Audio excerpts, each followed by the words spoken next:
again to Rants on the course of your host, your YouTube, signing up and indicated never duplicated superstar musicians. We are talking about Raw this week. Was in Dallas, Texas. Well, first things first, want to address the big thing right up front. News did break today, earlier today, Mark Henry going into the Hall of Fame.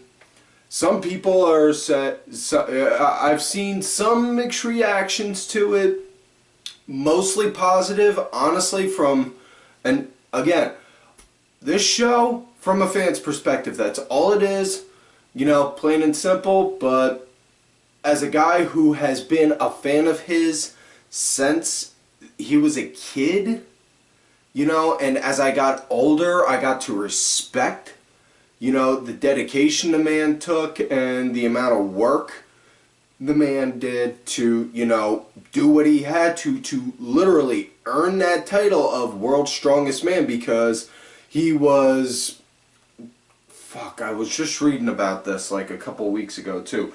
He's the only man in history, I believe it was, that competed in the Olympics, the Arnold Classic, and some other, and strongman, and a strongman competition, all within the same year, and that's where he got the monarch of World's Strongest Man, because he did that. And honestly, the guy was a fucking powerhouse. Mark Henry, hell of a man, hell of a champ, you know. Yeah, he had the European title.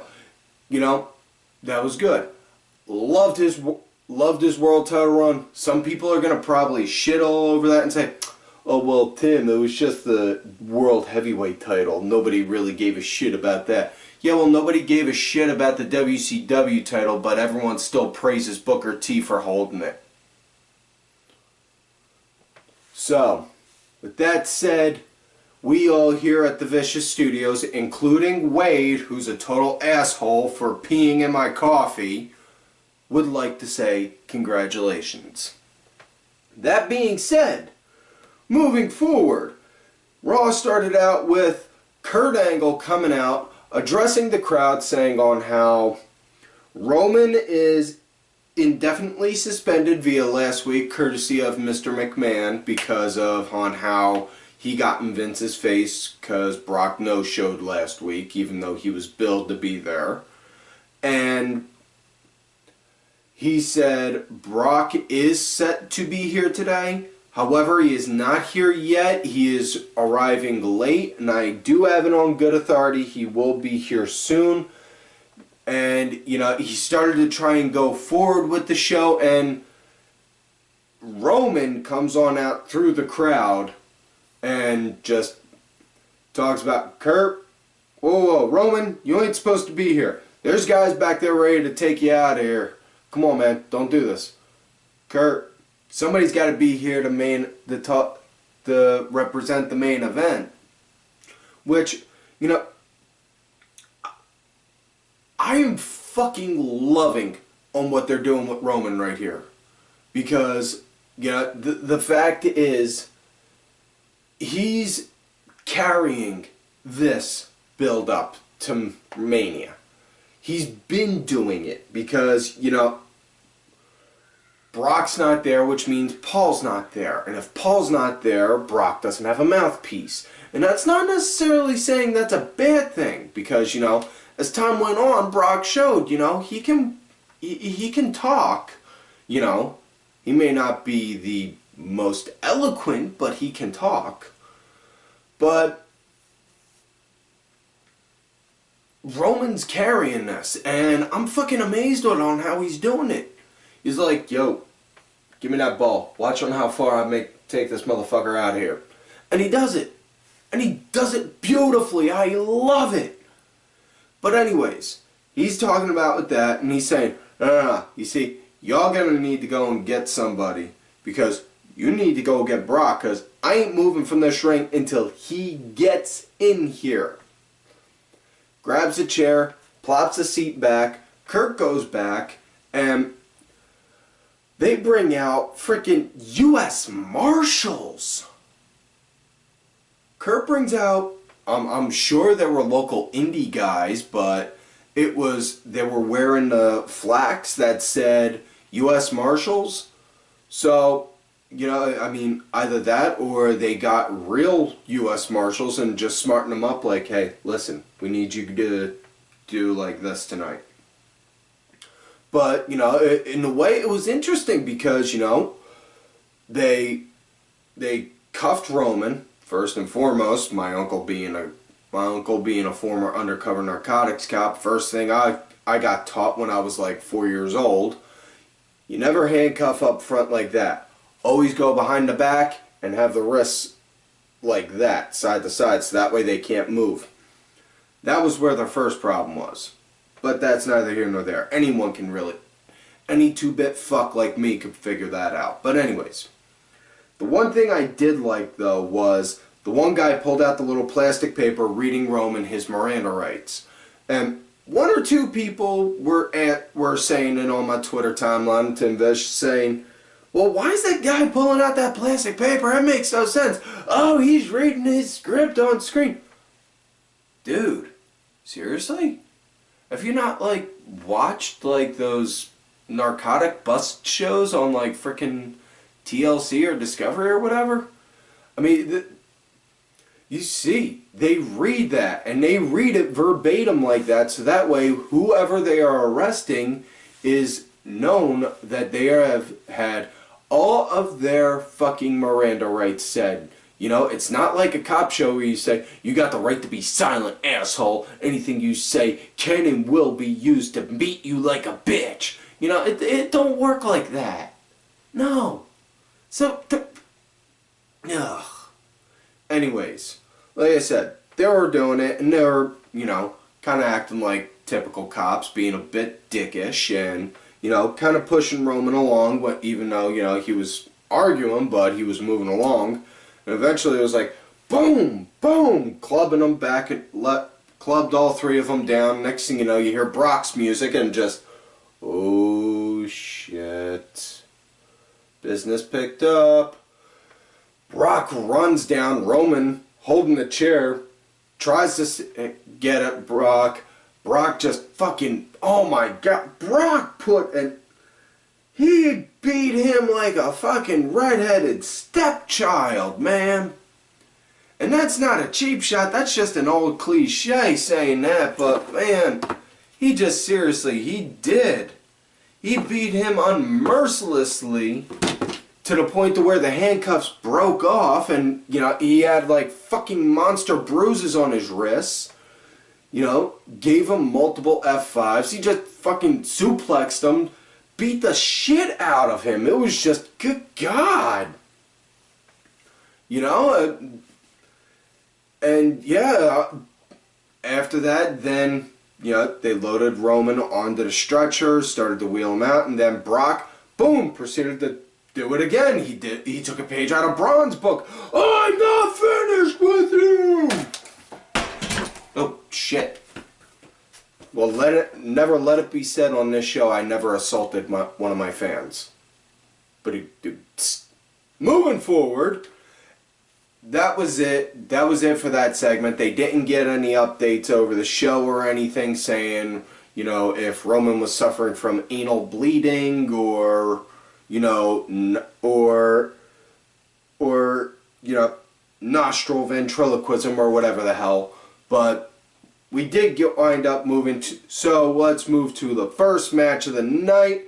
Alexa Bliss, Asuka. Before the match happened, Alexa addressed the crowd and the world about the scaling little sniving promo she did last week in the back with Mickie James, and they were mean girling it, talking about, saying all kinds of nasty shit about Nia with her figure and all that, and I mean, part of me knew, yeah, okay, it's a work, but still, it just kind of, didn't really seem all that right to me. I don't know.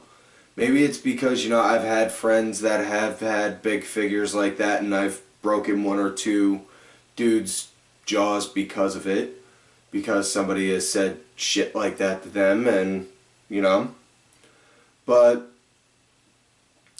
you know, it is what it is. The promo happened, you know. But, either way, that happened. She came out. Lex had the mic. She was saying, want to apologize. I wasn't being sincere. I should have been more sincere. I should have been more honest and all that. Right from the start. Just, oh, fuck. She went mega heel just like that. God freaking bless. This is the best way. You know, some people are natural born good guys, faces. Some people are natural born bad guys and heels. Good God almighty. Alexa Bliss, don't ever make her a baby face again. Please, I beg you, don't ever let her be a baby face. Don't let her be a good guy. Man, she is killing it as a villain. Hey, that kind of rhymes. Maybe we should make that a shirt. Anyways, she did that and then talked about on how, you know, she'll get Nia and this, that, and the other all in due time. I don't know. I was kind of entranced seeing Mickie James in a sheer top wearing with an underwire on and just... Wait. Damn it, Wade! Cue cards, man. They never work out right for you when you got assholes for producers. Anyways, out comes Asuka in the match. The match actually started out during the commercial break. It came back with Alexa getting Asuka in a chokehold. Next thing you know, it was pretty much all Alexa, which, you know, okay, I got no problem with that. It's all well and good. Yep, but Asuka, she got her shots in. Match wound up coming to an end where at one point Asuka had an ankle lock in, and Alexa Bliss wound up eventually finding a way to crawl out of the ring, and Mickie James was over there like, you okay, honey? You alright? And grabbed her. Alexa went over, grabbed her title, hobbled away with Mickie James, took a count out loss, so Asuka wins. Streak still continues. She's going to challenge Charlotte at... excuse me. And she'll challenge Charlotte at Mania for the title. Which, honestly, this is the first time I can think of that I'm seeing a match with Asuka in WWE that I can actually see it go either way. Oof. But yeah, as Alexa's walking away, next thing you know, you hear the music and out comes Nia, just, oh my god, like fucking hell hath no, like the old saying go, hell hath no fury like a woman scorn, and oh, Nia was had all sorts of scorn to go and settle. She ran down, Alexa threw Mickie in front of her, she destroyed her, Alexa tried crawling away, wound up catching her, she broke free, ran off, wound up chasing her again, and just, oh man, she beat the shit. She's gonna wipe the floor with her. Now, later on during the night, Alexa Bliss wound up cornering Kurt Angle, asking about it like, hey, you see that? She shouldn't be allowed to do that kind of stuff. She should be suspended. She was attacking me. Unprovoked, unnecessary in an unprovoked manner. Unprovoked? I saw what you said. I have 2 daughters. You shouldn't be doing that. You should be setting an example being a women's champion. You know, you say I should do something about that for with Nia? Yeah, fine, I'm going to do something about it. You're going to put your title on the line against her at WrestleMania. So he did that. And I have been saying this for almost 2 years now. Once they get that belt on Nia, oh man, it is going to be over like a rover. And this has definitely got to be her time to win the title. Hoping that it is. You know, unless they do a swerve, bro. There's my Vince Russo impression. I've been told I don't do enough Russo on here, but I may be shitty, but I'm not Vince Russo shitty. Moving forward, though. Next up, we get Braun Strowman versus Cesaro, and quite the little bit of a snafu between what Braun Strowman had going on recently. Braun Strowman single-handedly competed in the tag team battle royal to determine who Sheamus and Cesaro are going to fight at WrestleMania. Strowman won, and then Kurt said Strowman did win, so he is eligible to compete. However, he needs a partner. So he has to pick a partner. For the love of God, please don't let it be Elias. But they really don't have nothing for him. Excuse me. They don't have nothing for Elias, and typically when you don't have nothing with two guys, you kind of put them together, so yeah, it's more than likely going to happen. He came out, Braun came out, talked all that. He pretty much summed up everything I just said. Now comes Sheamus and Cesaro. And, yeah, they were doing their bit, talking about on how, they'll beat him, he can get Black Panther, Captain America, fucking Christ almighty. They said the one dude from the Mighty Boosh, and I can't even remember now. I feel like a fucking ass. By all means, feel free to say in the comments down below, Tim, you're an asshole, it was this character. If I don't see it down there, I'm just going to leave it at that. I won't do none. But then they said, and then Braun looked at them and said, you guys shut up. Now there's two things you need to worry about. I'm getting a tag partner and getting them titles at WrestleMania. And I'm fighting one of you right now. So, they both, Sheamus and Cesaro, look at each other like, Both go up on the apron like, alright, 1, 2, 3, and Sheamus does a spin-a-rooney and then climbs down. And Cesaro's just like, what? Oh. Which then leads to Braun versus Cesaro, and Braun pretty much just plowed right through him. He was killing Cesaro the entire time. Cesaro, he put up a fighting effort, but it was really all for nothing. I mean, and as much pound for pound, say Cesaro, one of the first time of the night, wound up talking faster than I'm thinking. Pound for pound, everyone, we all been saying Cesaro probably one of the strongest cats out there in the company, and unfortunately though, excuse me, that did not mean shit when you were going against Braun Strowman, and, match wound up coming to an end. Cesaro, he tried to do a crossbody, he got caught, and then just wham! Power slammed. 1, 2, 3. That was it. Somebody get a spatula and scrape him off the floor. Next up, we get tag team match. And this started up after a commercial break as well. It was Revival versus Titus Worldwide.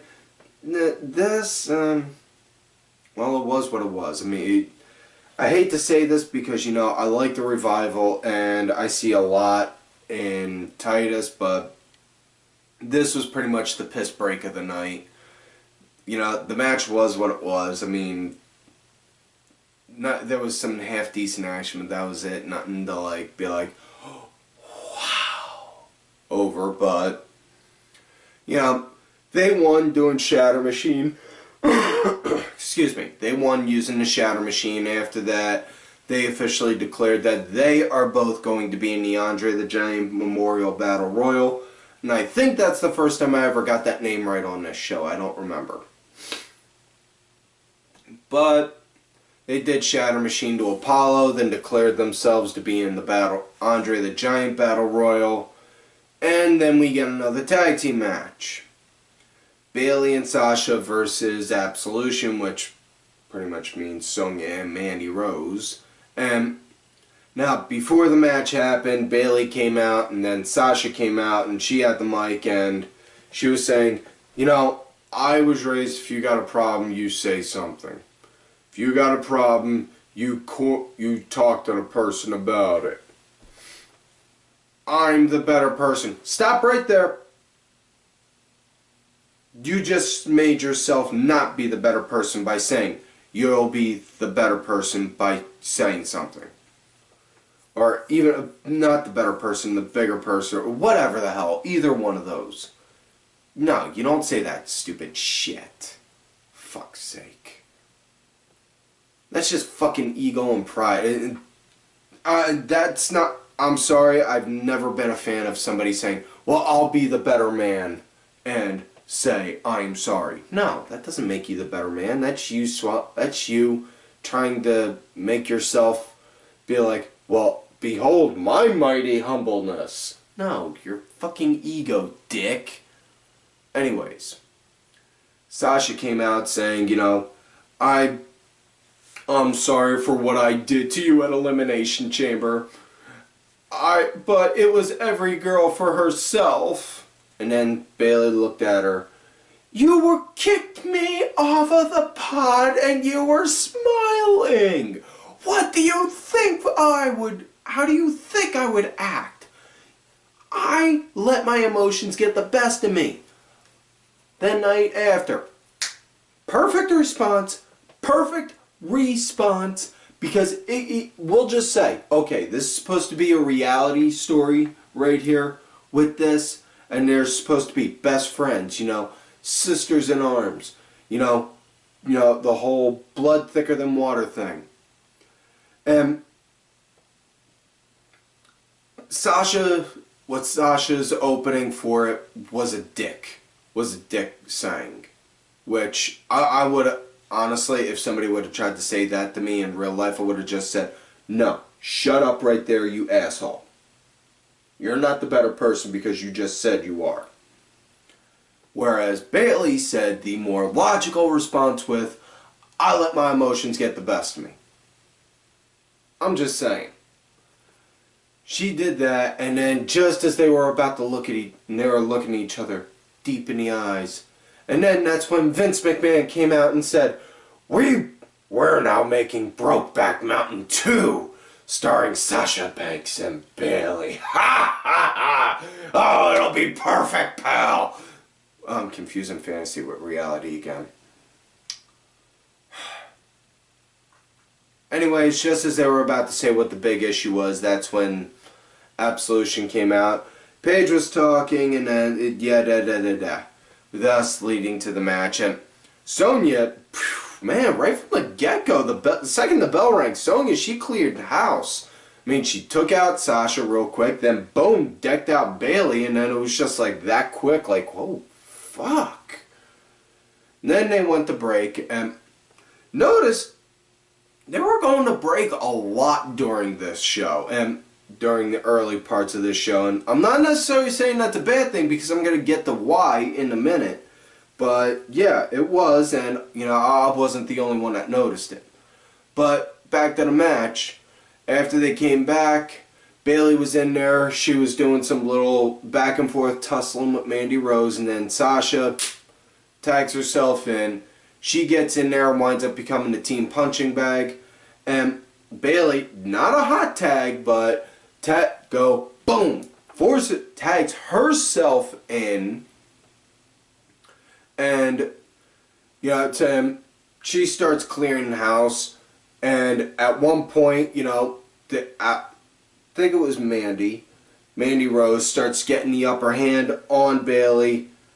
And then just as she's in there, Sonya Deville winds up fighting with Sasha inside the ring. Ref's distracted. Bayley has a backslide going. 1, 2, 3. It was like a 4 count. Corey Graves was counting it. And shout out to the PA boy himself, Corey Graves. And you know, just as they're doing that, next thing you know, Bayley lets go, starts arguing with Sasha, like, what the hell's going on? I had a pin. What the hell are you doing in here? Get out! Get out!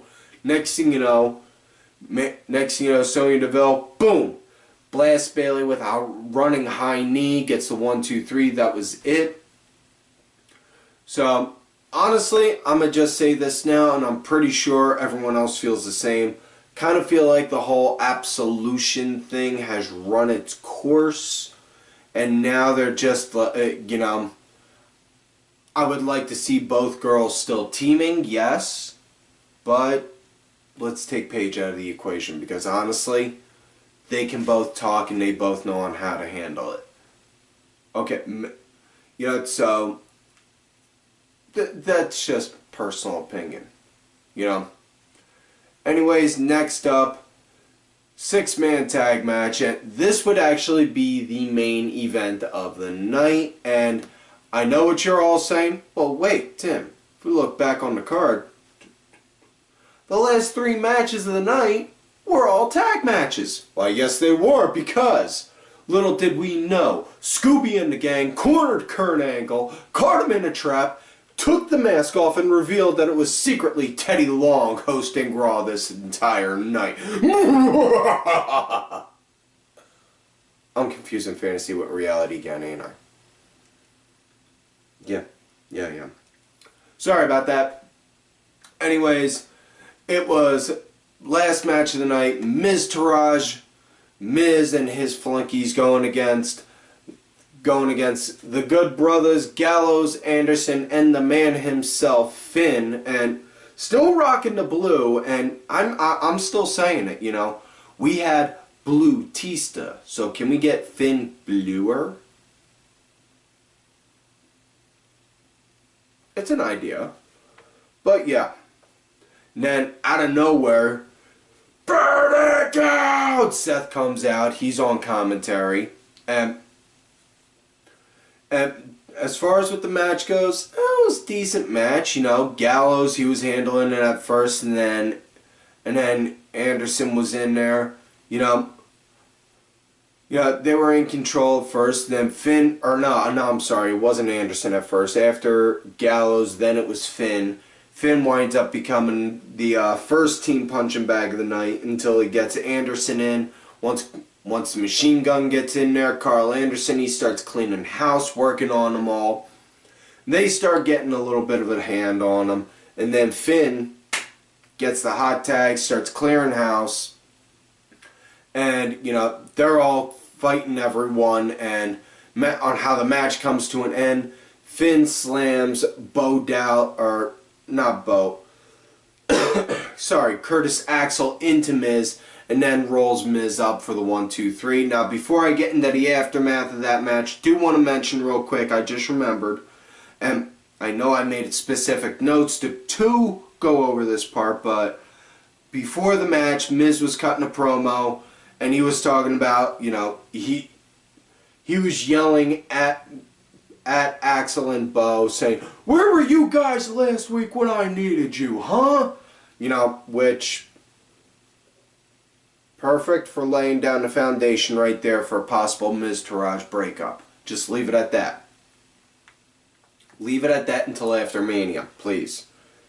But yeah, after the match though, then they proceed to, you know, keep Gallows and Anderson out, beat them down, and that, which is kind of hard to believe considering, you know, those guys, but either way, they proceed to start beating down Finn, and then just as it looked like they're getting ready to go and do Shades of the Shield with a triple powerbomb, Seth runs down, cleans house, and then hits Miz with a curb stomp, and then Finn and Seth just give each other an epic stare down, and that's it.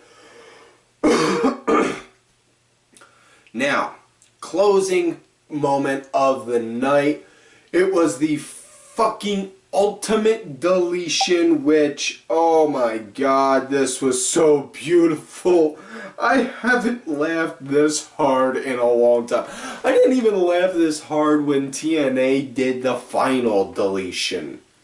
You know, which I kind of laugh at the name because you just think, well, TNA did the final deletion. Well, hell, pal. will make this the ultimate deletion. Yeah, the ultimate one. Because it's above the final. Something like that, I don't know. There's my Vince McMahon impression also. Last Vince impression for the night, folks. But as far as this goes, basically think of it like this. The final deletion, and I'm not saying this in a negative way, I'm using this as a comparison. Think of the deletion as a B-movie, like Evil Dead or Army of Darkness, and I use that as a reference point because that's my favorite one of my favorite movies, and also happens to be an independent movie. Think of it as that, as great as that was. Now, think, big time studio just is remaking it which means, and they got a bigger budget. And I'm not, so yeah. And so it was basically, best way I could describe it, the final deletion on a bigger budget, because they had background music, which was something. I was like, whoa, that's something new. Which, you know, I didn't know I needed in wrestling until now, you know, and just the sheer, like, what the fuck? It was just so, oh my god. I have no other way to describe this, really, because, you know, and on how it came to an end, Bray was going to give Matt Hardy a Sister Abigail onto Sisgard, the dilapidated boat, when, you know, Vanguard 1 came down to distract Bray, and just as Bray's holding him, and I'm sitting on the edge of my seat thinking, don't you dare break Vanguard 1, no, no! I'll deal with you later. Lets him go, like, whew. He flips the dilapidated boat over, and out comes Senor Benjamin, throwing a ball to him, singing he's got the whole world in his hand, and then Jeff pops up out of...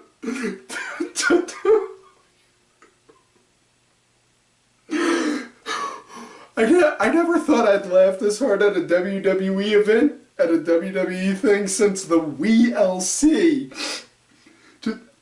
Oh... Jeff was popping up, singing it too, and then Matt got him and threw him into the lake of reincarnation, and I was legit worried that he was going to come out as Husky Harris, but, whew, thank goodness he didn't. But afterwards he said, Senor Benjamin, retrieve the carcass of Bray Wyatt. See, Senor Hardy.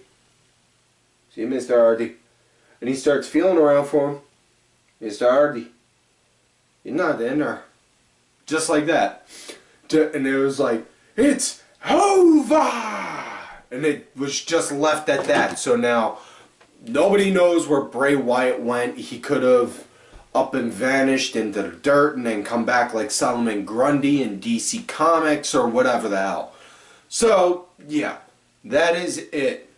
So that's it for this week, folks. So do not forget to like the video, subscribe to the channel, go back, watch some of the other episodes. Make sure y'all look for me on my Twitter at TimVicious. Also have another account, Tim_Vicious.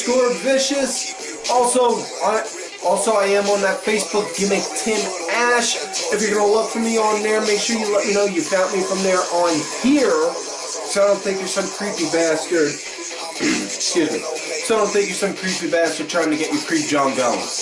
Also, make sure you look for info down below for the Dad Show, Lifestyle Podcast, Storytelling Podcast, whatever kind of podcast you want to see it as. New episodes coming out soon, matter of when, not if. Also, do not forget to follow all of these cool-ass cats right here on the Twitter. Axel Mulligan, make sure you check out Axel's newest project, Wrestling Review, where they talk about British and European wrestling. Kenny Killer, my two co-hosts for the Dad Show. I am Danny Sunday, and Oliver Ben, who is also an executive producer for this show. Make sure you check him out. He did provide the music for this week's show as well. Music is on iTunes, Spotify. Details are down below. Also, make sure y'all hit Ali up for one of these Ali Rewind shirts. Show the man some love and support now. Cranky Asshole, Aaron _Deborah, and Dazzy MWP. And folks, like I always tell y'all, you love me great, you hate me. Fuck you.